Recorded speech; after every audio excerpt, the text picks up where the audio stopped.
It's time for the BAQA. A, the Mm. BAQA. Okay, the Mm-mm.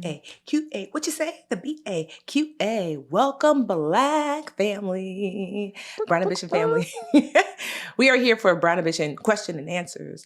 You have questions. We have kind of answers, but we're not your mama, your therapist, your Yeah. doctor. Not even when we're your own like cousins, We're not your financial advisors. So certainly we want you to take what we say with a tiny grain of salt because we don't want you to get, high blood pressure. You know how our community do. So, Mm-hmm. but we're here to just, to your financial besties, just leaning Yeah, in, we don't even know y'all's helping out. names sometimes. So how are we supposed to give you super specific advice? Y'all want to be anonymous. AKA sue your grandma, not us. Yes, please.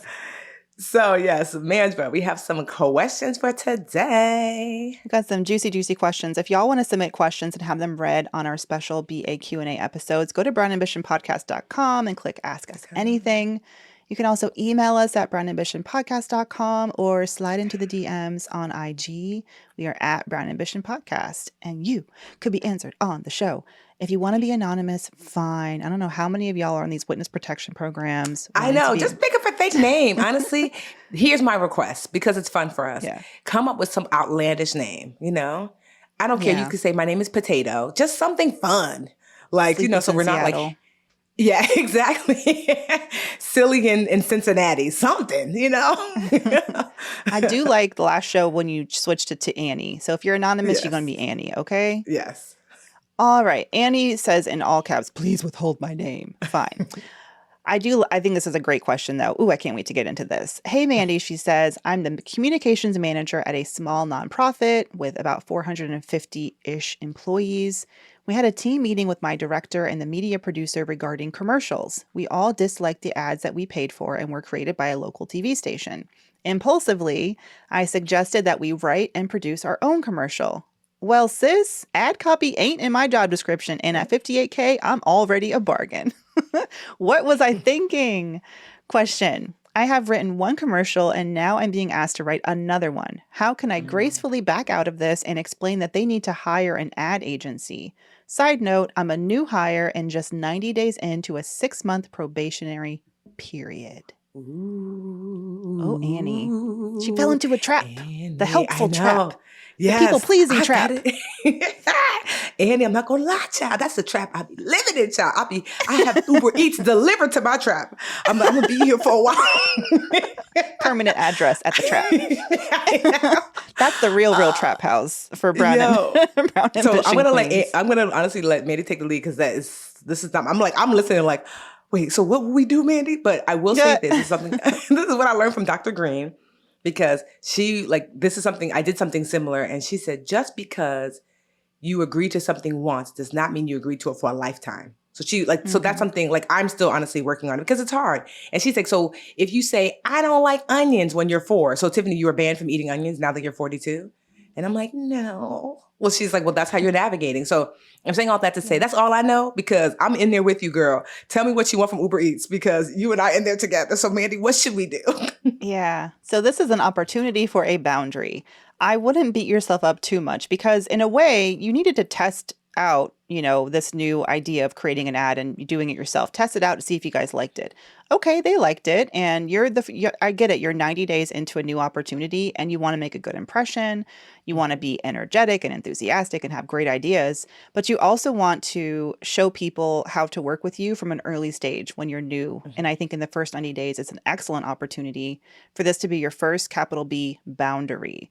So I think this is also important why when you are overseeing any project or any new initiative that you schedule time to debrief and you schedule time to have sort of like a look back at how the project went and then what are next steps and how are we going to spin this forward and what are we going to do? Because that gives you an opportunity to say, so I did it this time, long term, we need to hire this agency in order to really, make this new commitment or get the budget that we need for it.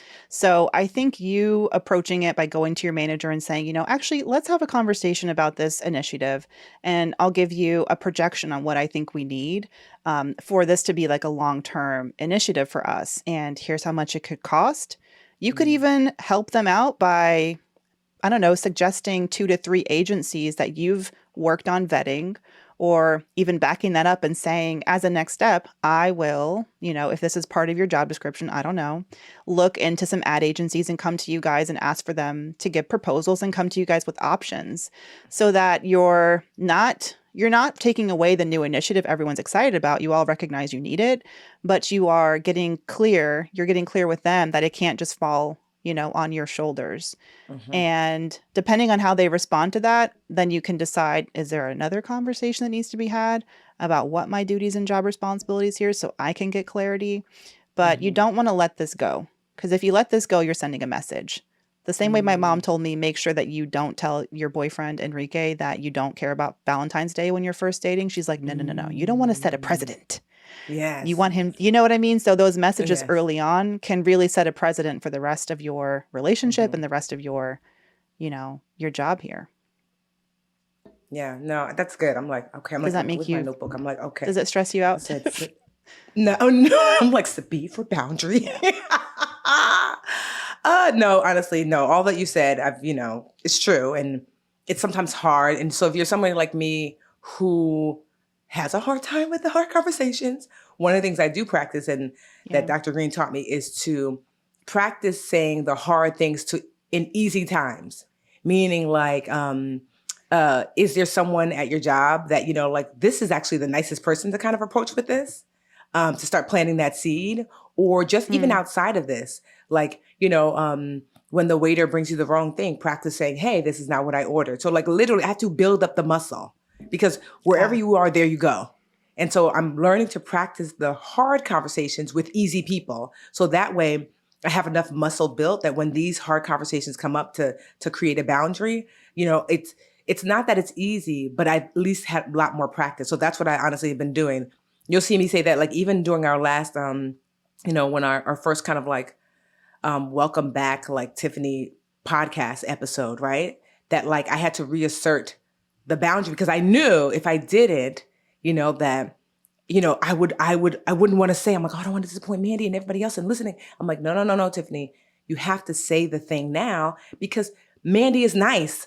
This is an easy person to practice the hard conversation with, look at this And so like, face. because there'll be other places that don't give a what. And I'm going to be like, okay, but I've already gotten my practice in. And so like, it's just, that's what I could suggest if you're someone like me who really gets anxious about having the hard conversations, to really practice them with nice, easy people. So when it comes down to it, you got some practice under your belt. Yeah, and I'm going back to your question, remind you that the manager is in your title, communications manager. And as a leader and someone who's going to be overseeing strategy for that particular department, it's on you to tell them the solution for the problem. So you've told them the Mm-hmm. solution, we should do our own commercials.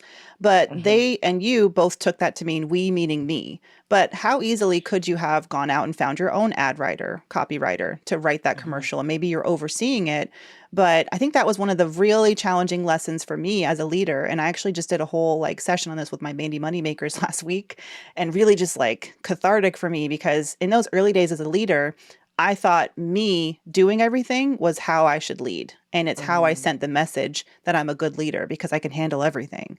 But that's just a fast track to burnout, and Yes. burnout and resentment Mm-hmm. and toxic work environment that you really create yourself. Because for me, the epiphany was, being a good leader isn't necessarily doing it yourself. It's knowing what you need to do and then finding solutions for it and bringing other people Yes. in and letting them help you, achieve that. And it's also really important in your first 90 days at this job to set expectations that your Mm-hmm. managers will give you the resources you need to be able to do that job. So if it's you coming to them with this proposal for, okay, we want to continue doing this, here's the budget I need to hire a freelance ad writer. Mm-hmm. Here's the budget that I need to get the recording equipment, whatever, and give them sort of a long-term budget plan. And then Yeah. if they decide they want to put the resources in, then cool.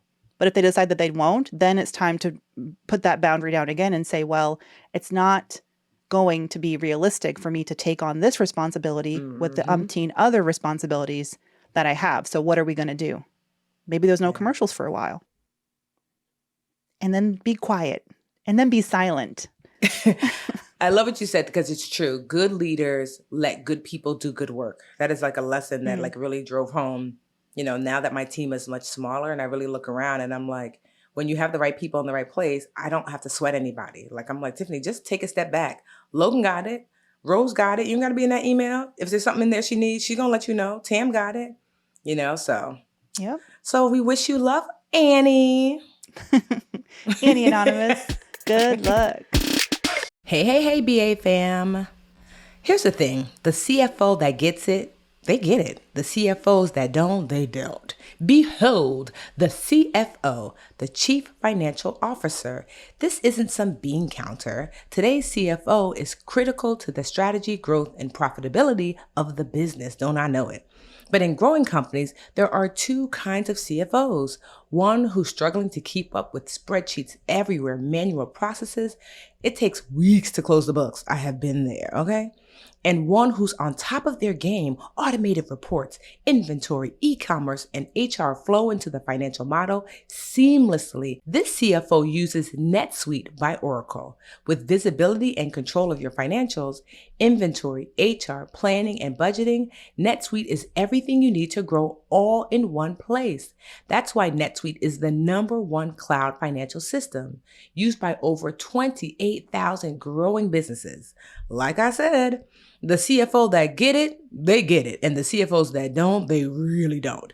So head to netsuite.com/brownambition for a special one-of-a-kind financing offer.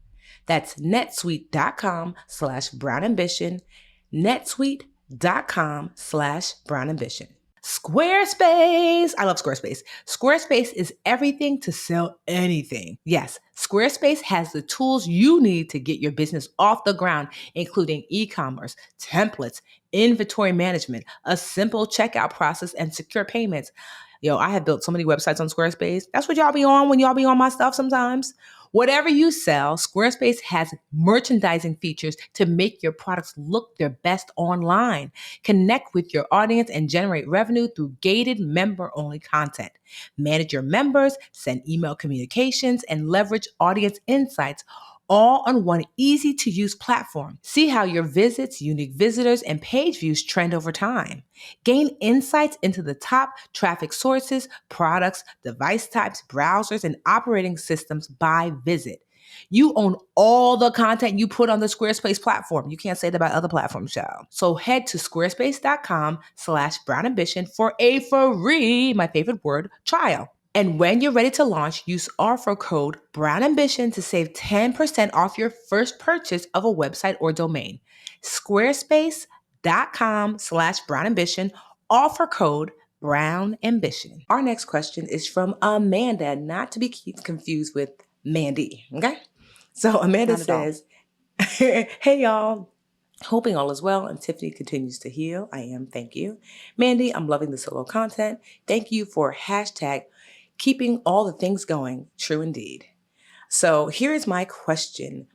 I've had a small consulting business for more than 7 years and not ever had a business credit card. My partner and I have business debit cards for routine expenses and travel, and we've had to hit our line of credit several times when cash flow is messy, child. Don't I know it? I'd like to consider a business credit card, but how does it work? Do I, as the owner, secure it with my personal social security number? I have good credit. Good girl. Does the business need its own credit? We have a Dun and Bradstreet number and haven't really used it, nor do I really understand it.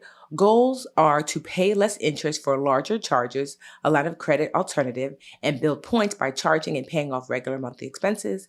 Any extra info you could offer on the topic is so appreciated. Bonus if you have a recommendation for a great biz credit card. Thanks so much. Interesting. I got my business credit card when I started Mandy Money because I think there's just that common advice out there, establish your business credit early. And for me, I was the guarantor, like me personally, because I didn't have a business for any long point of time at that point. So my personal credit was my collateral.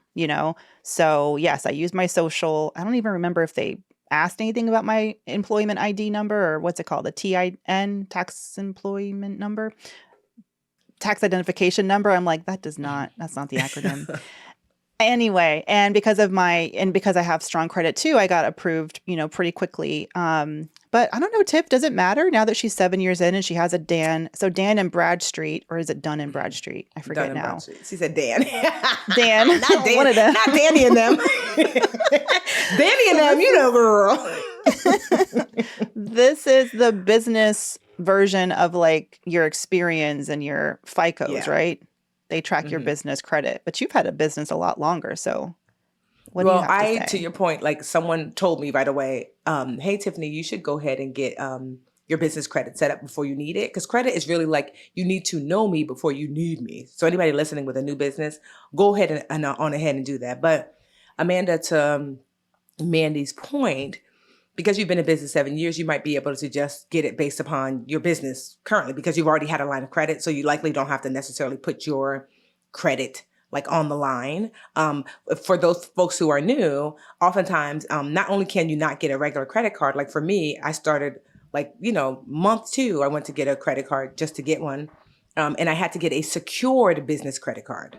That's actually an actual thing. Like a secured regular credit card, it's like a credit card with training wheels. You put down a deposit, they put it into basically like a savings account for you, and then they give you a card that is the same limit as the deposit that you put down. Typically for business credit cards, I think it's like usually the minimum is around $1,000. Personal, it's a minimum for secured cards, usually like $300 to $400 or $500. So that's what I did. I put down $1,000. And I got a secured business credit card. I used it like wisely for like a year. And then they took the secured part off and gave me a regular business credit card. And so what I liked about that is I got to build my business credit up, and now, I've got like an American Express card. So what's so great about a business credit card, to your point, Amanda, is that we use our business credit card, especially we've switched over to our American Express card because of the what you can do with the points is just like magical. So I use it for marketing. So if I'm running ads, which we do a lot, and sometimes we can spend 7 figures in a year on ads. And so I have traveled extensively off them points that we get as a result. So my business partner and I, for the Literature Academy, we go back and forth with using the points from American Express. I mean, I flew to Bali round trip, first class off them points. I've So gone. you and your business partner like split them. Yes, we split the points and we it's use like them however. yeah, it's like a trust thing, or what do you call it? I don't know.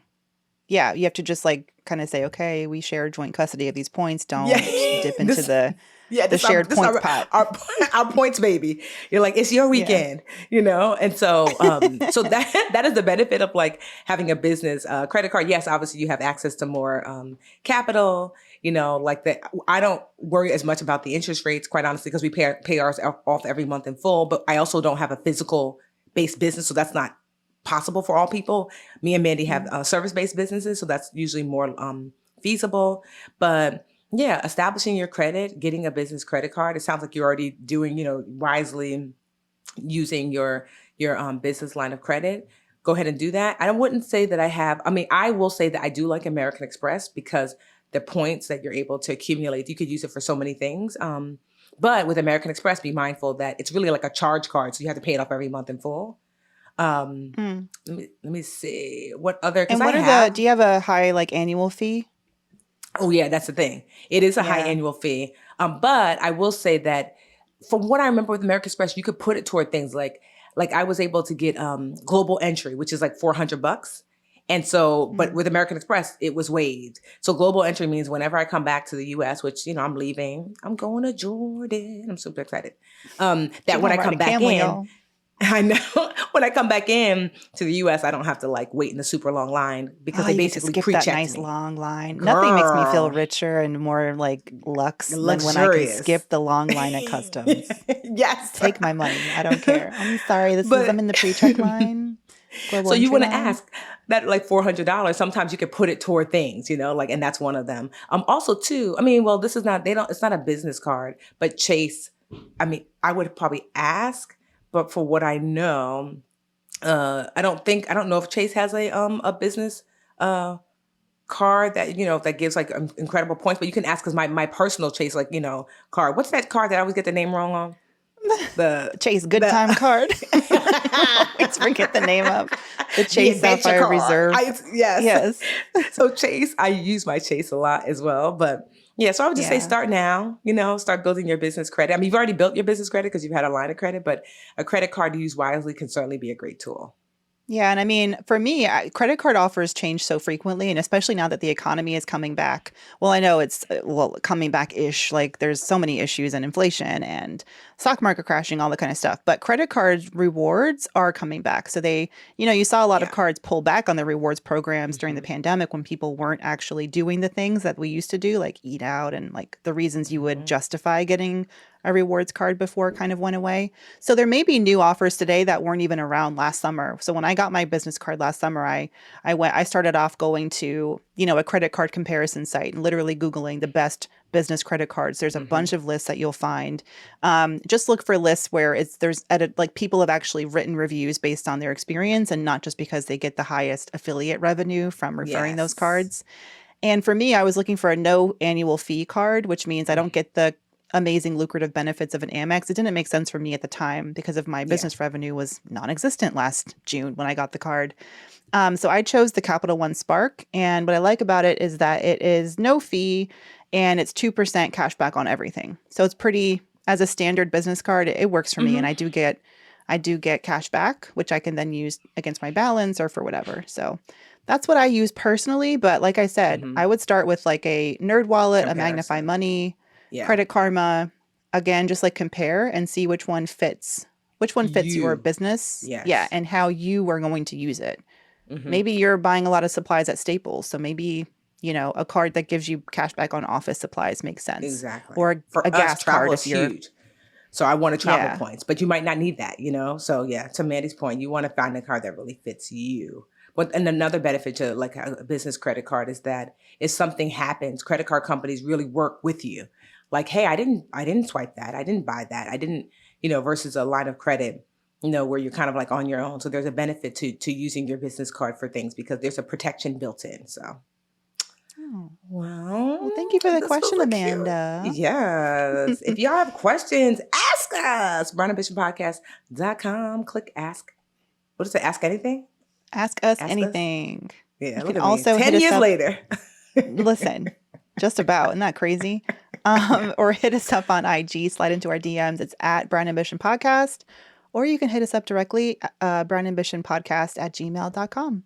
.com. And please give us a fake name. We like fake names. Make it silly. Yeah, make it Just be like, salty. right? Make it sassy. So, we can have a little fun with it. All Make right. the name Until that next we all time. had those like, hold on, we all had those like identity crises when we were 15 and wanted to change our Yes. name. What did So you want your name to? Come on now. If you're a person Adrienne of a with an Enne. Stacy, right? Everybody would have depending when you grew up, you're like, if you were around my age, Yeah. you wanted Stacy. Give us something. All my Sailor Moon fan fictions under the alias Adrienne, because that's who I wanted to be. So who's your 15-year-old alias? All right. Until next time, y'all. Until next week. Bye, y'all. Take care. Bye.